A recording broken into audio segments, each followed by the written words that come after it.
បាទសួស្តីអ្នកនរគ្នានេះគឺជាកន្លែងហាត់ប្រាណបងប្អូនយើងទាំងអស់គ្នាដូចជាបានឃើញចឹងឯងនៅកន្លែងហាត់ប្រាណណាបងប្អូនយើងទាំងអស់គ្នាគិតមានកន្លែងពង2ទៀតបងប្អូនយើងទាំងគ្នានេះពង2សម្រាប់យើងលោតទឹកអាងណាបងប្អូនទាំងគ្នាលោតទឹកអាងនៅអាងនៃមុខណាបងប្អូនទាំងគ្នាបាទនេះគឺជាហាត់ប្រាណណាបងប្អូនបាទនេះគឺជាកងហាត់ប្រាណបងប្អូនឃើញទេនេះបាទនេះគឺជាកងហាត់ប្រាណបងប្អូនទាំងគ្នាបាទទំនងមែនតើបងប្អូនទាំងគ្នាហើយក៏ងូតទឹកងូតទឹកសោងូតអីយើងមិនអាចហាត់ប្រាណលេងបានបងប្អូនយើងទាំងអស់គ្នានេះបាទបងប្អូនណាបាទមើលនេះបាទលយមែនតើបងប្អូនយើងទាំងអស់គ្នាបាទក៏ស្រួលទេបងប្អូនយើងទាំងគ្នាបាទយើង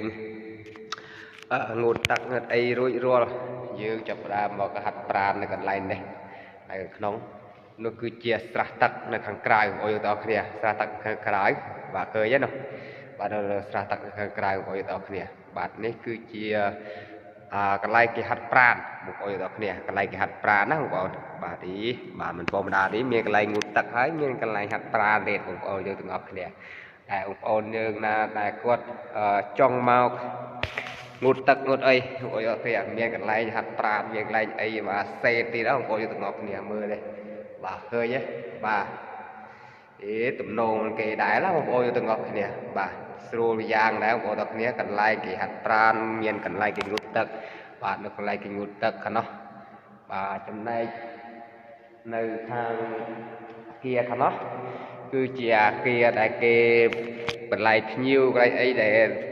សម្ដាប់ VIP គេចូលហ្នឹងបងប្អូនទាំងអស់គ្នាបាទចំណែកសម្ដាប់ទៅពួកយើងធ្វើអីគេមិនបានយើងឲ្យចុះចូលទេបងប្អូនទាំងអស់គ្នាបាទទើបតែសម្ដាប់ VIP វិញអីបងប្អូនទាំងគ្នាមិនអាចចូលទៅក្នុងហាងនោះខាងនោះបានបងប្អូនទាំងគ្នាបាទចំណែកតែយើងមិនមែនជា VIP មិនមែនជាអីគេមកយើងចូលទេបងប្អូនយើងទាំងអស់គ្នាបាទគឺជាកន្លែងដែលគេហាត់ប្រាណបាទខាងនោះគឺជាអាងទឹកគេបាទបងប្អូនឃើញទេនៅអាងទឹកបាទនេះអាងទឹកគេបងប្អូនទាំងគ្នាបាទស្អាតទេបងប្អូនទាំងគ្នាបាទស្អាតទេបងប្អូនទាំងគ្នាខមមិននៅខាងក្រោមនេះមួយផងបងប្អូនទាំងអស់គ្នា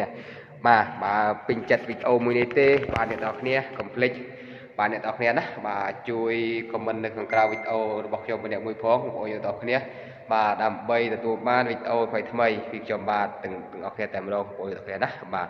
នេះគឺជាសកម្មភាពដែលកន្លែងដែលគេហាត់ប្រាណហាត់អីបងប្អូនទាំងអស់គ្នាបាទមិនធម្មតាទេបងប្អូនទាំងគ្នានេះគឺជាកម្មចម្រើនឡើងទៅជាន់ទី2បងប្អូនទាំងគ្នាកម្មចម្រើននេះគឺជាកម្មចម្រើនដែលយើងឡើងទៅជាន់ទី2ជាន់អីបងប្អូនបាទដៅមែនតើបងប្អូនទាំងគ្នាហប់តែគេមិនគិតធ្វើរួចមែនតើទេបងប្អូនទាំងគ្នាបាទគេគ្រាន់តែកន្លែងដែលគេដាក់ចោលសិនបាទគេអត់ទាន់ធ្វើរួចធ្វើទេបងប្អូនទាំងគ្នាណាបាទបងប្អូនទាំងគ្នាពេញចិត្តវីដេអូនេះទេកុំភ្លេចអ្នកទាំងគ្នាជួយ follow page របស់ខ្ញុំម្នាក់មួយផងបងប្អូនទាំងគ្នាជួយលាបាយបាយ